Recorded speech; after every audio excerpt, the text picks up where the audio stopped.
આજે વિશ્વ પર્યાવરણ દિવસ સુરતનું કાપોદ્રા પોલીસ સ્ટેશન ગ્રીન અને ક્લીન પોલીસ સ્ટેશન બન્યું। અન્ય પોલીસ સ્ટેશન કરતા કાપોદ્રા પોલીસ સ્ટેશનને અલગ બનાવાયું।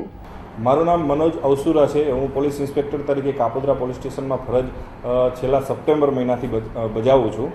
કાપોદ્રા પોલીસ સ્ટેશનમાં મારા પોસ્ટિંગ થયા પછી અવારનવાર તહેવારો આવતા હોય એ દરમિયાન અમે એક ડ્રોન વ્યૂથી પોલીસ સ્ટેશનનો વ્યૂ લીધેલો। જે પોલીસ સ્ટેશનના વ્યૂમાં પોલીસ સ્ટેશન ખૂબ જ સુંદર દેખાતું હતું। પોલીસ સ્ટેશનની અંદર ખૂબ જ મોટી જગ્યા આવેલી છે અને પોલીસ સ્ટેશનની અંદર ઘણા બધા વૃક્ષો વાવેલા છે, પરંતુ તેની સારી રીતે માવજત થતી ન હોય અને નાનો એવો બગીચો પણ આવેલો છે, જે બગીચામાં પણ કોઈ વૃક્ષો સારી રીતે ઉછેરતા ના હોય અને ત્યાં મોટાભાગના માણસો વેસ્ટ કચરો ને એવું નાખતા હોય છે। જેથી અમને એવો ખ્યાલ આવ્યો કે ખરેખર અહીંયા આટલી બધી સુંદર પર્યાવરણ છે, આટલા બધા વૃક્ષો છે, તો આની માવજત પણ કરવી અને વધારે જગ્યા પણ અમારી પાસે છે, જે જગ્યામાં જૂના વાહનો પડ્યા રહેતા હતા, કટાઈ ગયેલા, જે જૂનો મુદ્દામાલ પડ્યો રહેતો હતો અને ઘણી બધી જગ્યા પોલીસ સ્ટેશને રોકતા હતા। જેથી એક વિચાર આવેલો કે આ પોલીસ સ્ટેશનમાં આટલા બધા વૃક્ષો છે, તો વધારે આ વૃક્ષો વાવી અને વધારે સુંદર આ પોલીસ સ્ટેશનને બનાવીએ અને ઇકો ફ્રેન્ડલી પોલીસ સ્ટેશન બનાવીએ।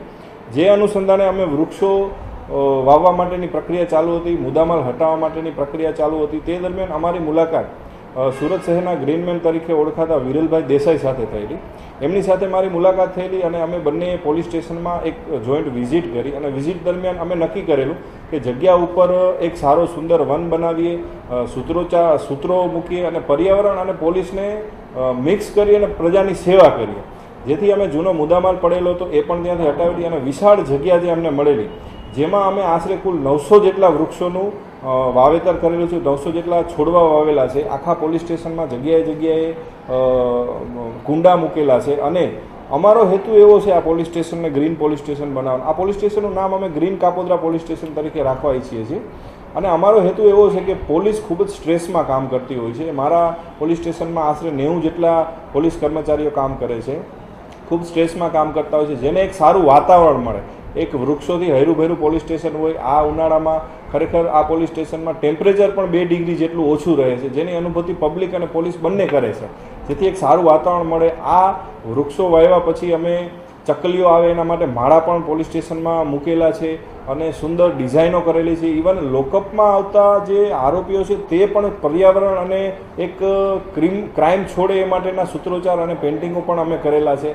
અને ભવિષ્યમાં આ પ્રક્રિયા હજી ચાલુ જ રહેવાની છે। વોટર હાર્વેસ્ટિંગ સિસ્ટમ અને સોલાર પેનલ આ બધું મૂકી વરસાદમાં જે પાણી વેસ્ટ જાય છે એનો કેવી રીતના ઉપયોગ કરો, આ બધી સિસ્ટમ અમે ધીમે ધીમે ચાલુ જ કરવાના છે અને આ આખો પ્રોજેક્ટ હજી અમારો ચાલુ છે અને અમારો મેઇન હેતુ પોલીસ સ્ટ્રેસમાં છે એને સારું વાતાવરણ મળે, પબ્લિક પોલીસ સ્ટેશને આવતી હોય એક સારું ફિલિંગ લઈને જાય, ગુડ ફીલ લઈને જાય કે ભાઈ પોલીસ સ્ટેશને ઘણીવાર ઘણા પબ્લિક આવતી હોય તો એક ડર સાથે આવતી હોય, પણ ખરેખર પોલીસ પ્રજાનો સાચો મિત્ર છે।